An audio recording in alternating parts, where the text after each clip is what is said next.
You join us the day before departing Portland across the Bay of Biscay to A Coruna. Having replaced our broken engine bay blower and our extra crew Charlie, now on board, having been delivered by my parents the night before, we are now doing our final preparations and checks before departing at sunrise the following morning.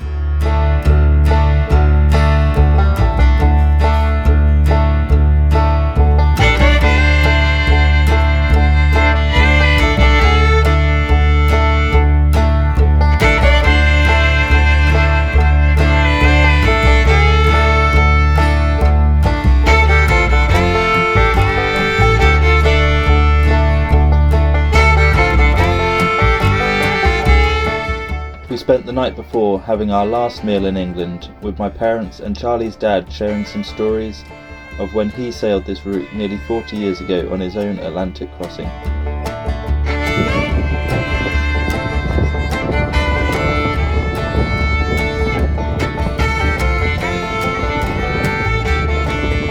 They were heading to the Channel Islands that morning, so we planned to sail together southwards for a few hours before we turned westwards towards the bay.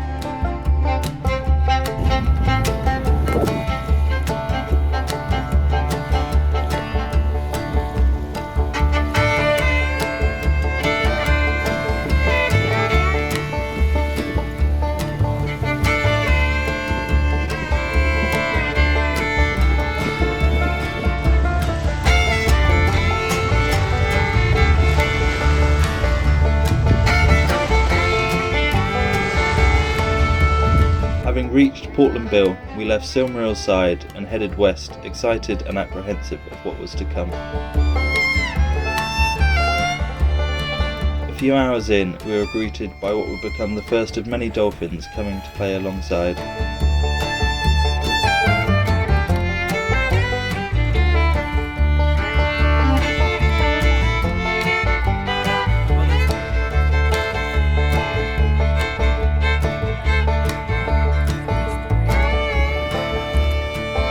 After our first visit of the day, we raised the spinnaker and got to business eating up the miles.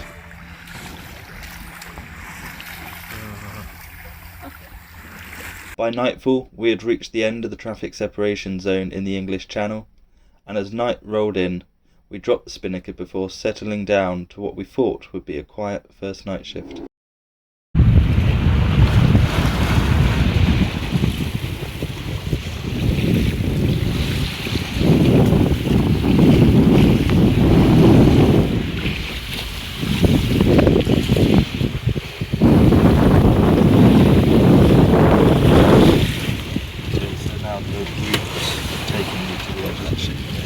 Okay, so just need to follow the route.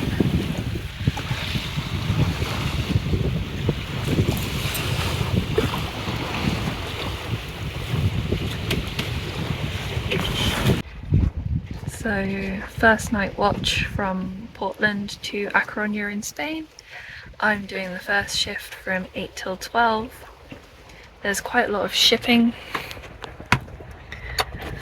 to keep an eye on that's kind of coming through the English Channel, and either is then going up around the west coast of England or south down to France and Spain, so I need to keep an eye on that. We've got a big cargo ship crossing behind us at the moment, but I think the word of the day,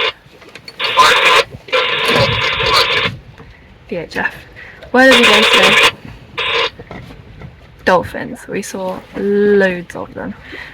Which was absolutely fantastic. Yeah, I was so excited for that. Never seen dolphins before, so that was fantastic. So yeah, this is me signing off.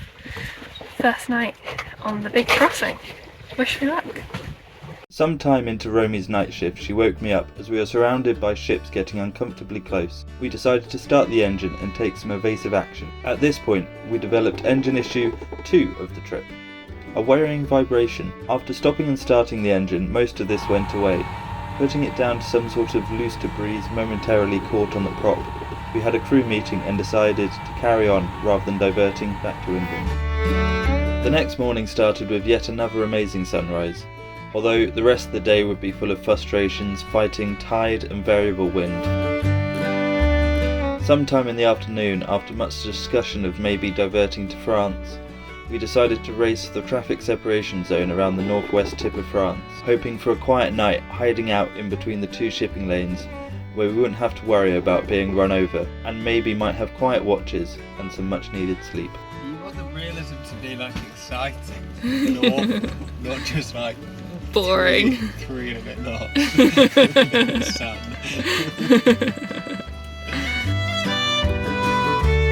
Day 3 and 4 passed by relatively uneventfully. We had settled into life on board and were happily passing the time talking nonsense. One of the books, it is a poop. It is a poop book, yeah. We joked when we were I looking know at that the book. from listening to the Martian Commander books. There's Martian Commander books, is there? Yeah, what do you think it's based off? Loads of-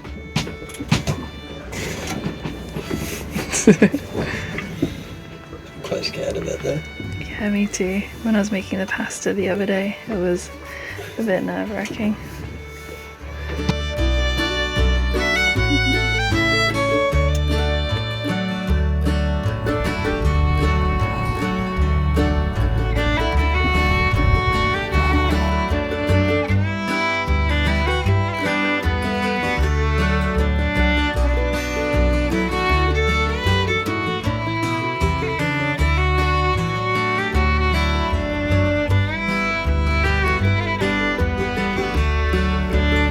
Late on during day 5, we finally spotted land. We had been warned not to get too excited at this point, as the mountains of northern Spain tower above the sea. So we settled in for our final night, slowly watching the land come into focus.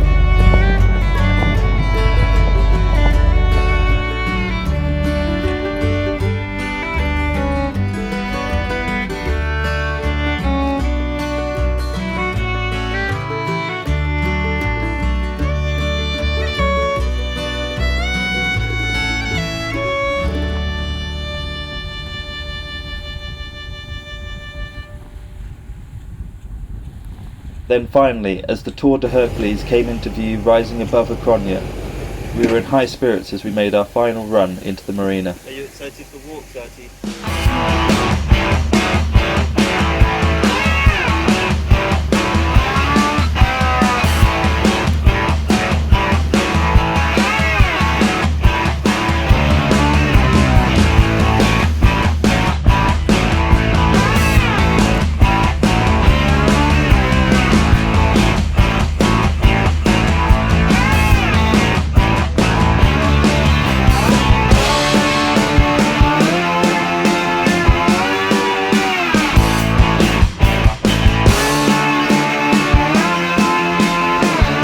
Once docked, all that was left was to check in and find some cerveza and tapas.